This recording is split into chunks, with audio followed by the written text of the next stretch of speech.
Welcome to vibe with அது. எல்லாரும் எப்படி இருக்கீங்க? நல்லா இருக்கீங்களா? இன்னைக்கு நம்ம பார்க்க போகிற ரெசிபி சூப்பரான தக்காளி அடை தோசை. இந்த அடை தோசை ரொம்ப டேஸ்ட்டாக இருக்கும். நான் இதே போல் விதவிதமான அடை ரெசிபி எல்லாம் போட்டிருக்கேன். அதையும் டிஸ்கிரிப்ஷனில் தரேன். இந்த ரெசிபி எப்படி செய்யலாம்னு பார்க்கலாம் வாங்க.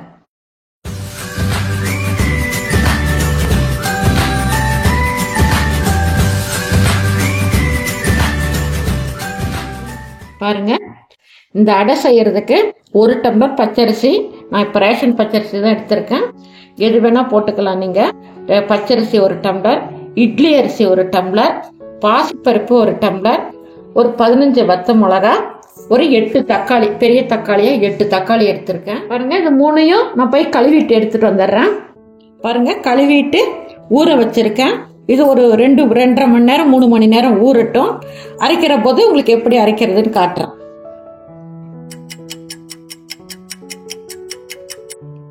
பாருங்க, இந்த அரிசி பருப்பு ஊற வச்சது 3 மணி நேரம் ஆச்சு, ஊறி இருக்கு. இப்போ இந்த மிளகா வத்தலை இதுல போட்டுக்கலாம், ஜார்ல போட்டுக்கலாம். கொஞ்சம் கொத்தமல்லி தண்டு இருக்கு, வாசனையா இருக்கும்னு நான் எடுத்து வச்சிருப்பேன், அதை இதுல சேர்த்துக்கிறேன்.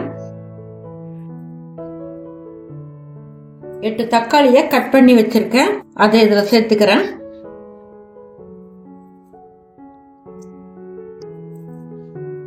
இதை கொஞ்சம் அரைச்சிட்டு வந்துடலாம்.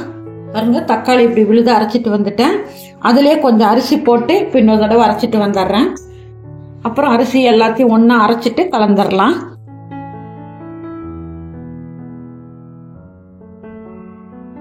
பாருங்க, பெருங்காய பவுடர் கொஞ்சம் இதுல சேர்த்துக்கலாம். பெருங்காய பவுடர் சேர்த்திருக்கேன். இப்போ இதை அரைச்சிட்டு வந்துடுறேன். அரைச்ச விழுது இதுல சேர்த்திருக்கேன். இன்னும் கொஞ்சம் அரிசி இருக்கு, அதையும் அரைச்சிட்டு உப்பு போட்டு அரைச்சிட்டு வந்துடலாம். இந்த மாவுக்கு தேவையான அளவு உப்பையும் இதுல போட்டு இப்போ இதை அரைச்சிட்டு வந்துடலாம். பாருங்க, அரைச்சிட்டு வந்த மாவை இதுல கொட்டிக்கலாம். பாருங்க, நல்லா மாவை கலக்கி விட்டுடலாம். இதுக்கு புளிக்க வைக்கணும் அப்படிங்கிறது இல்லை, உடனடியா தோசை செஞ்சுக்கலாம். இதுல பாருங்க, மாவை கலக்கி வச்சுட்டோம். தோசை ஊத்துற போது உங்களுக்கு காட்டுறேன். இப்போ அடை தோசை செய்யறதுக்கு கருவேப்பிலை கொத்தமல்லி கட் பண்ணி போட்டுக்கலாம். கொத்தமல்லி தலை நல்லா போட்டா வாசனையா இருக்கும், அதனால நிறைய சேர்த்துருக்கேன். என்னவா தோசை மாவு ரெட்டா இருக்கு? இது தக்காளி அடை தோசை. தக்காளி அடை தோசை செஞ்சு தர சாப்பிடுறியா? சாப்பிடலாம் வா. ஆரஞ்சு இல்லைன்னா ஒயிட்டா தான் பார்த்துருக்கேன், எனக்கு ரெட்டா இருக்கு, அதான் டிஃப்ரெண்டா இருக்கு. அதான் இது தக்காளி போட்டு அரைச்சிருக்கேன். டேஸ்டா இருக்கும் போல, எனக்கு ஈஸியா இருக்கு. செஞ்சு தரேம்மா.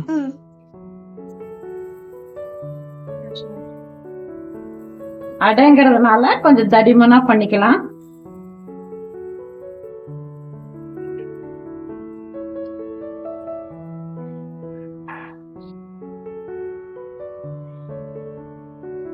ஒரு 2 நிமிஷம் மூடி வச்சிடலாம். பாருங்க, நல்லா வெந்திருக்கு. திருப்பி போட்டுக்கலாம்.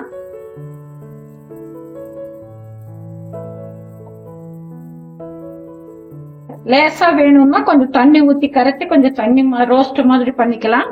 திக்கா வேணும்னா இது போல பண்ணிக்கலாம். நம்மளோட தக்காளி அடை தோசை பாருங்க எவ்வளவு நல்லா வந்துருச்சுன்னு.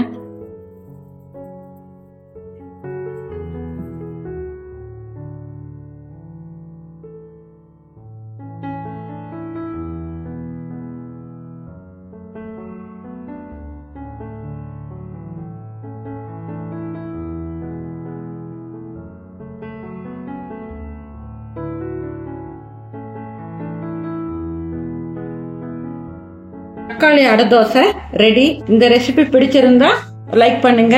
என்னோட சேனலை சப்ஸ்கிரைப் பண்ணலைன்னா சப்ஸ்கிரைப் பண்ணுங்க. இதே போல இன்னொரு வீடியோல உங்களை சந்திக்கிறேன்.